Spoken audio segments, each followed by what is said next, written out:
آزاد وطن، آزاد چمن، آزاد ہیں ہم۔ پاکستان کا 69واں یوم آزادی، کراچی والے بھی پرجوش، پرچم کشائی کی تقریبات، جلسے، جلوس اور ریلیاں، شہر قائد میں سبز ہلالی پرچموں کی بہار، فضا میں ملی نغموں کی جھنکار۔ 14 اگست جدوجہد، قربانی اور آزادی کے خوابوں کی تعبیر کا دن۔ سٹی 21 کی جانب سے اہل وطن کو آزادی کی خوشیاں مبارک۔ جب ہم نے خدا کا نام لیا، اس نے ہمیں انعام دیا۔ شہر میں دن کا آغاز 21 توپوں کی سلامی سے ہوا۔ مزار قائد پر گارڈز کی تبدیلی کی پروقار تقریب۔ پاک بحریہ کے چاق و چوبند دستے نے گارڈ کے فرائض سنبھالے۔ مہمان خصوصی کموڈر تصور اقبال نے مزار پر پھولوں کی چادر چڑھائی، فاتح خوانی کی۔ تینوں مسلح افواج کے نمائندوں نے بھی حاضری دی۔ Corps commander Karachi, D G ranger Sindh major general Muhammad Shamrez کی بھی حاضری۔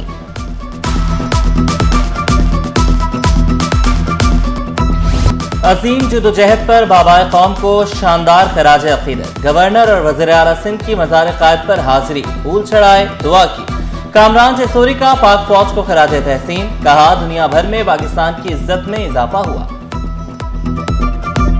قائد اعظم محمد علی جناح کے مزار پر آج بڑے فخر سے کھڑا ہوں، اور فخر سے کھڑے ہونے کی سب سے بڑی وجہ ہماری پوری قوم نے اور پاکستان کی فورسز نے، افواج پاکستان نے، ایئر فورس نے اور نیوی نے پاکستانی قوم کا سر فخر سے بلند کیا۔ آئیے آج کے روز یہ عہد کریں کہ آزادی بطور نعمت ہم صرف 14 اگست کو نہیں منائیں گے، بلکہ سال کے 365 روز ہم اس آزادی کو محسوس کریں گے، اس کو سیلیبریٹ کریں گے۔ بھارت نے جارحیت کا مظاہرہ کیا، لیکن مجھے فخر ہے اس پاکستانی قوم پہ، ایک ایک شہری کے اوپر، جنہوں نے اپنے ذاتی اختلافات بھلا کر پاکستان کے جھنڈے کے سائے تلے متحد ہو کر مودی کو ایسا کرارا جواب دیا کہ اس کو لگ پتا گیا۔ میئر کراچی کی پاکستانیوں کو یوم آزادی کی مبارکباد۔ مرتضی وہاب نے آزادی کو بڑی نعمت قرار دیا۔ مزار قائد پر حاضری، پورا سال آزادی کا جشن منانے کا عزم۔ بھارت کو جنگ میں عبرتناک شکست پر خوشی کا اظہار کیا۔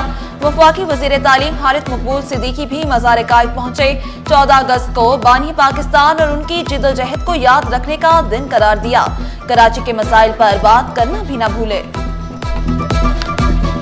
افواج پاکستان نے، پاکستان بحریہ اور پاکستان فضائیہ نے خاص طور پر جس طرح پاکستان کی قوم کو جس طرح سرخرو کیا ہے اور ہندوستان کے غرور کو جس طرح سرنگو کیا ہے، اس کے بعد یہ آزادی ایک نئی جوش و ولولے کے ساتھ منائی گئی ہے۔ بابائے قوم کے عزیز و اقارب، پاکستان کے حقیقی وارث، نانا کی تصویر اٹھائے، قائد اعظم کی نواسی اور پرنواسی کے مزار پر حاضری، مزار قائد پر پھول رکھے، فاتح خوانی کی، ملک کی سلامتی، ترقی اور خوشحالی کے لیے خصوصی دعا۔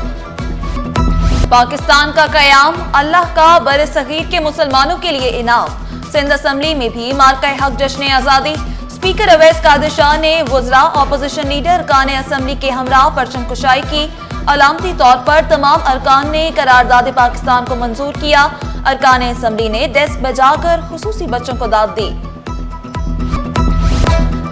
وطن سے محبت کا اپنا اپنا انداز، شہر بھر میں تقریبات۔ آئی جی سندھ غلام نبی میمن کی مزار قائد پر حاضری۔ سندھ انوائرمنٹ پروٹیکشن ایجنسی میں پرچم کشائی اور شجرکاری کی تقریب۔ کراچی گڈز کیریئر ایسوسی ایشن کے تحت واک کا انعقاد۔ ڈپٹی میئر سلمان مراد نے Karachi institute of heart diseases اسپتال میں جشن آزادی کا کیک کاٹا۔ کرنگی ایسوسی ایشن آف ٹریڈ اینڈ انڈسٹری میں بھی پرچم کشائی۔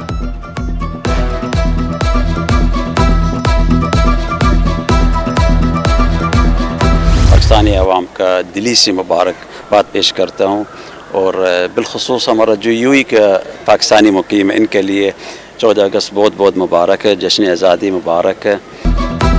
دوست ممالک بھی پاکستان کی خوشیوں میں برابر کے شریک۔ کونسل جنرل UAE کی پاکستانیوں کو یوم